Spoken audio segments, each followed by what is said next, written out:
E aí pronto, eu comecei a fazer uma pós. Isso foi o do cuidado paliativo. E aí eu falei, já descobri o que era, fiz o meu mestrado, isso e não sei o que, e aí foi, né? Se jogou foi mesmo. Fono. E aí me joguei naquilo e falei, eu continuo na gestão, mas o dia que aparecer eu quero ser professor de uma universidade federal, eu vou me preparar para isso, e fiquei sabendo que na minha cidade ia abrir um campus, porque minha cidade é Divinópolis, e a filial é São João del Rei, e eu quero dar aula nessa faculdade, que aí eu vou poder me dedicar em estudar e pesquisar isso. Pronto. E aí foi indo, eu ainda no hospital, nós ganhamos uma pós de gestão pública em saúde lá no Rio, na FGV, e eu sempre tive uma história muito grande com o Rio. E aí quando a gente foi analisar o campo do TCC, foi no Morro do Alemão, no Rio. E aí pra gente ver como que era a gestão pública de saúde numa clínica da família, numa favela. Meu grupo saiu alemão. Primeira visita... Desculpe te interromper, mas isso foi uma escolha sua ou isso surgiu pra você? Dividiu e pra mim saiu a favela. Pega essa, gente. Não, olha não que tem condição, coisa linda. Não tem. Se não tiver isso, um gente. extrato aqui pra cima, minha filha, nós podemos arrancar a roupa hoje, né? Impressionante. Não tem jeito. E aí, adivinha, a primeira visita que nós fizemos em paciente no Alemão. Um senhor com câncer de fígado, pós-cirrose, por o mesmo olhar da minha tia e com a mesma fala. Eu falei, não tem condição disso. Eu falei, não tem condição. Isso, sabe assim, quando você ia no paliativo, mas assim, era gestão. Era gestão. Primeiro lugar que eu vou, o senhor do mesmo jeito. E aí ele falou, ele olhou pra mim com um olhar de muita...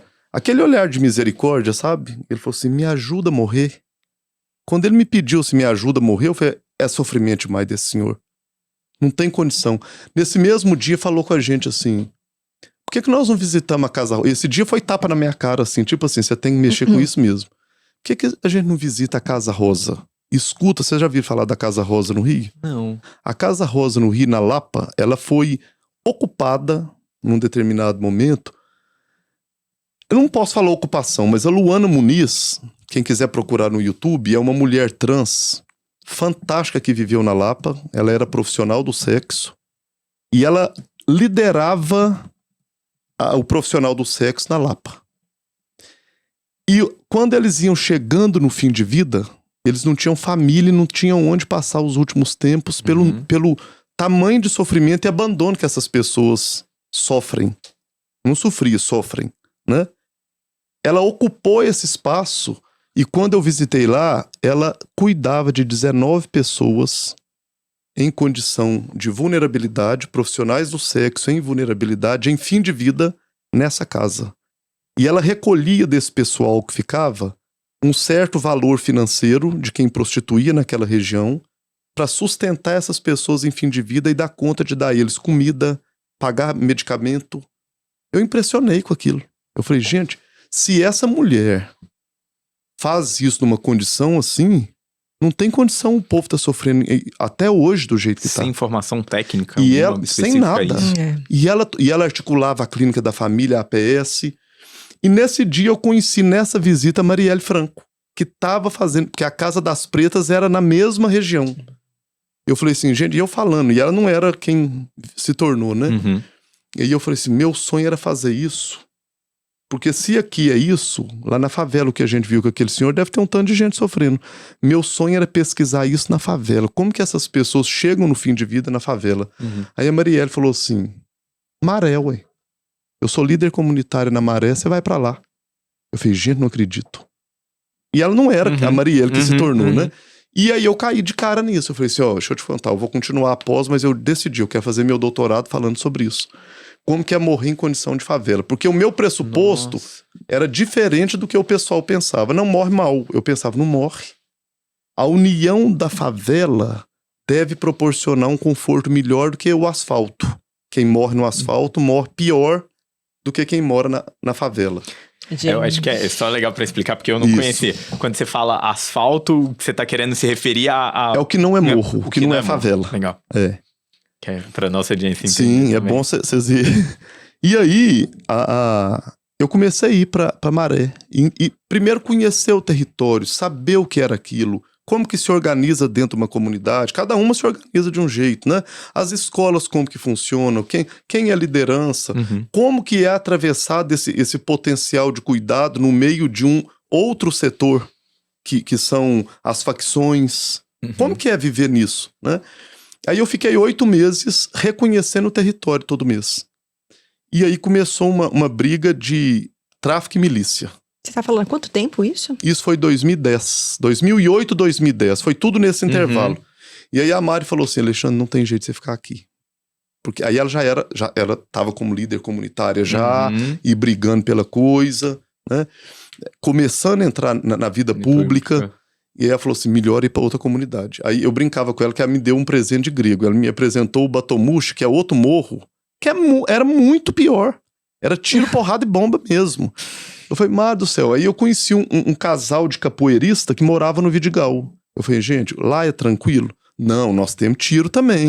Mas não é igual aqui. Eu falei, então é menos mal. Desculpa, quando você fala de tranquilo, como assim? Tranquilo no sentido de tiroteio, de risco pra mim no meio de tudo isso.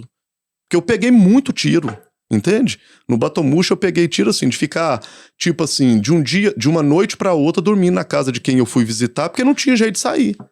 E assim, viver essa realidade na cena, isso é muito complicado, porque assim, quando você está dentro de um barraco, e que não é gente pra operação invadir o beco, que é um helicóptero com arma na sua cabeça, aquilo, você pode estar embaixo da mesa, você tá ali vulnerado ao risco de morrer, né?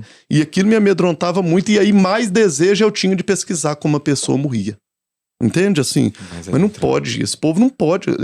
Tá menos de 5 quilômetros de um dos metros quadrados mais caros do Brasil, que é o Leblon, e o povo morrendo desse jeito, assim, morrendo de tiro, né? Pronto. Aí parei no Vidigal. Falei, não, aqui realmente era mais tranquilo. Um pouco mais tranquilo. Tinha tiro também, mas não era... não era igual, não tinha todo dia, tipo assim. E por que lá era diferente, você sentiu? Porque depois a gente vai falar um pouco, né? Como acho, que lá se colocou. O Vidigal, como é Zona Sul, tem uma proteção turística maior do que a Zona Norte e Oeste. Entende? Assim, a vista da mídia, nós temos que pegar mais leve aqui. Apesar de não ter sido muito leve. Eu vi coisa, um gari que saiu para poder tirar o menino dele, que era cadeirante, na porta da casa dele. É um dos primeiros que começou o voluntariado comigo. Um rapaz fora do comum, viúvo. Tinha um menino especial em cadeira. E ele escutou que ia começar o tiro. Quando ele sai sem camisa do banho para pôr o menino para dentro, mata ele com um tiro no peito ali naquela hora. E aí, eu acho que vale a pena a gente refletir isso todo dia. Ele é um homem negro. E a notícia foi um desconhecido, um favelado, um bandido. Não, ele era um trabalhador. Porque quem não vive, por favor, não fale do lugar que não é da sua fala, de viver aquele lugar e o que acontece realmente ali. Aí aquilo me deixou muito triste, porque você vê assim, o sofrimento antes da doença ameaçadora da vida. Sabe? Que a gente fala de cuidado paliativo, a gente fala de doença ameaçadora de vida. Mas antes disso, soma um sofrimento humano quando a condição social dele já é ameaçadora de vida. Sem ter doença nenhuma. É antes, né? É antes. E aí, eu comecei a perceber uma coisa, que eu comecei a fazer visita para poder tentar coletar dado para poder montar meu doutorado. Meu doutorado foi pro buraco. 2013, não tinha jeito de mexer com isso. Eu acabei minha pós lá, mas eu continuei no Rio todo mês e ficando no Vidigal, porque eu descobri que tinha 3 mulheres que acompanhavam pessoas em fim de vida. E aí eu já estava indo pra Rocinha também. Porque esses capoeiristas, eles treinavam Rocinha e Vidigal. Entendi. Eu comecei a conhecer, eu queria conhecer a Rocinha também. Eu conheci 4 mulheres na Rocinha, que elas procuravam paciente em fim de vida para poder ajudar a família a dar banho e lavar roupa para essas pessoas. E eu não quis implementar nada, porque eu queria coletar dado. E isso foi um aprendizado para mim, porque a gente tem mania de criar projeto e falar assim, eu quero criar uma comunidade compassiva ali. Qual que é a receita? Não tem. Eu tenho que ter diagnóstico do lugar primeiro. E algo que é comunitário tem que nascer da comunidade. Porque a gente que estuda pensa, minha tese de doutorado faz não. Você não sabe onde você tá. Que foi o que você trouxe, né? De quem tá de fora não falar, porque é muito único. Você falou aí de 4 locais diferentes, Totalmente. com realidades totalmente diferentes, todos no Rio de Janeiro. Tudo no mesmo Imagina lugar. a gente falar da comunidade do Sol Nascente aqui em Brasília, outra realidade, plano. Falar de Goiânia. É totalmente Né? diferente, sim. E aí foi quando eu percebi que eu podia estudar sobre aquilo, encontrei essas 4 mulheres, e com essas 4 mulheres eu comecei a fazer visita e comecei a perceber o quê? Não era da área de saúde. elas, Nada, né? 2 analfabetas. Uma de 72 anos, ela andava 7 quilômetros diários para visitar paciente em fim de vida em beco insalubre para ajudar a pessoa a dar banho em gente morrendo. Falei, gente, não existe uma coisa dessa. E aí achei muita coisa, achei gente comida por rato, achei gente comida por barata, achei gente em beco abandonado porque não tinha família e estava naquele lugar e os vizinhos tentando cuidar. Aí me veio na cabeça uma coisa assim, gente, não adianta, não dá para virar doutorado agora. O que eu tenho que fazer é munir essas mulheres de conhecimento científico, não científico, técnico, sim. mas de conhecimento, tipo assim, como que eu tiro uma pessoa da cadeira e põe na cama? O que é sinal de fim de vida? Uhum. O que é que ela pode confortar com o que ela tem aqui dentro? E aí comecei a ligar para colega, médico, psicólogo, assistente social. Gente, me dá uma ajuda, Alexandre, eu não vou aí, mas se você precisar, pode pegar aqui no consultório. Alexandre, eu não subo, mas se você precisar, gente do Rio. De repente eu vi que estava um grupo formado me ajudando com teleconsulta, com fralda, com coisa assim que não é totalmente assistencialista, mas tinha gente que precisava de comida para beber o remédio, né? E eu me envolvi muito naquilo e teve o primeiro congresso de cuidado paliativo no Rio e me chamaram para falar sobre cuidado paliativo em favela. Esse dia eu toquei, eu falei, gente, eu tô fazendo. Foi nesse momento. Eu tô fazendo cuidado paliativo em favela. Eu tô fazendo um cuidado sistematizado para pessoas. Exatamente.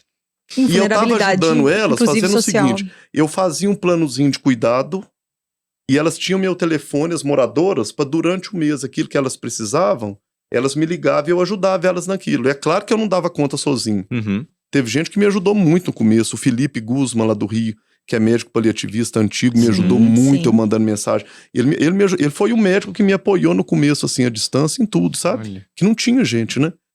E aí foi quando, nesse congresso que eu fui, tinha uma pessoa assistindo e falou assim, deixa eu te falar, isso aí que você tá fazendo tem um nome, chama Comunidade Compassiva.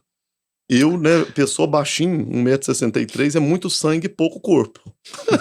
Então o negócio gira que é igual um furacão. Eu fiquei com raiva do rapaz, falei, gente, mas por que tem que pôr nome em tudo? Mas eu fui ler, e era mesmo. É exatamente, porque comunidade compassiva, quando eu fui ler, é quando a gente mune a comunidade. Comunidade pode ser um condomínio fechado, Sim, de luxo. sim. Uma comunidade, quando você mune uma comunidade para que ela corresponsabilize em cuidar dela mesma. Um ajudar a cuidar do outro. Eu falei, gente, é isso que eu tô fazendo. Eu tô ajudando eles a criar uma rede que eles se autoajudam no seu cotidiano. Isso é muito comum em zona rural. Uhum. Em zona rural, assim, uma faz a canja, a outra olha os meninos, Sim. um faz o caixão, né? É tudo assim no fim de vida. E aí eu percebi que eu tava fazendo aquilo. Sem palavras para lhe agradecer. Compartilhamento de histórias tão profundas e tão inspiradoras, e que eu tenho certeza que vão inspirar diversas pessoas que vão estar nos ouvindo e nos vendo. Muitíssimo obrigado por esse momento, por essa Eu que troca. agradeço. Sensacional. Obrigado. Sensacional, Alexandre. Muito Sério, obrigado. obrigado. Bom estar com vocês, viu? Coisa boa. Muito Boa obrigada demais. mesmo, gente. E é isso, gente. Valeu. Obrigado. Tchau, gente. Tchau. Obrigada.